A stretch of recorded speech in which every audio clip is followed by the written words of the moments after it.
சொல்லற்கரியானை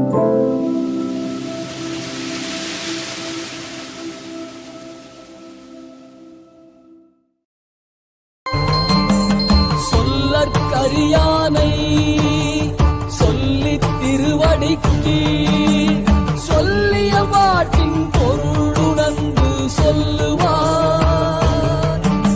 செல்வர் சிவபுரத்தின் உள்ளார் சிவனடிக்கு பல்லோரும் ஏற்க பணிந்து. இருவினை பிறவி கடல் மூழ்கி திருப்பாண்டி கொடுமுடி திருப்புகழ். கொடுமுடி தேவார மூவரும் பாடிய தலம். சுந்தரர் நமசிவாய பதிகம் பாடியுள்ளார். இறைவன் மகுடேஸ்வரர், கொடுமுடிநாதர். இறைவி வடிவுடை நாயகி, பண்புழி நாயகி. அறுமுகப் பெருமான் பரிரு கரங்களுடன் மயில் மீது அமர்ந்த கிழக்கு நோக்கி அற்புதமாக காட்சியளிக்கிறார். அருகே இரு தேவியர் உள்ளனர்.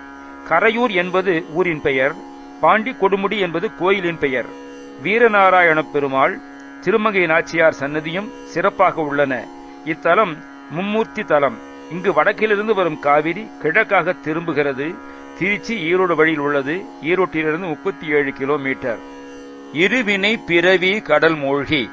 நல்வினை தீவினை என்னும் இருவினை காரணமாக தோன்றும் பிறவி என்கின்ற கடலிலே மூழ்கி இடர்கள் பட்டு அலைய புகுதாதே.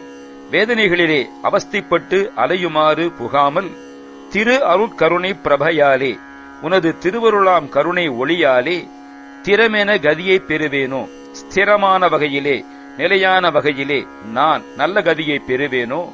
அரி அயர்க்கு அரிதற்கு அறியானே. திருமாலும் பிரம்மனும் அறிவதற்கு அரியவனே.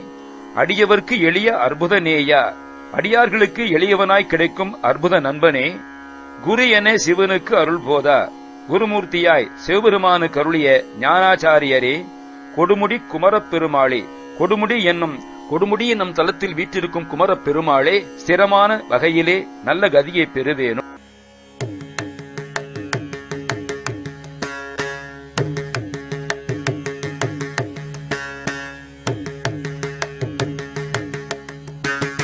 இருவினை பிறவி கடல் மூழ்கி இடர்கள் பட்டலைய புகுதாதே. இருவினை பிறவி கடல் மூழ்கி இடர்கள் பட்டலைய புகுதாதே. திருவருட்கருணை பிரபையாலே திறமென கதியை பெறுவேனோ. திருவருட்கருணை பிரபையாலே திறமென கதியை பெறுவேனோ. அரியர் அரிதற்கு அறியானே. அடியவர் கிளிய அற்புதனேயா. அரியர் அரிதற்கு அறியானே. அடியவர் கிளிய அற்புதனேயா. குருவென சிவனுக்கு அருள் போதா. கொடுமுடி குமர பெருமாளே. குருவென சிவனுக்கு அருள் போதா. கொடுமுடி குமர பெருமாளே. கொடுமுடி குமர பெருமாளே. கொடுமுடி குமர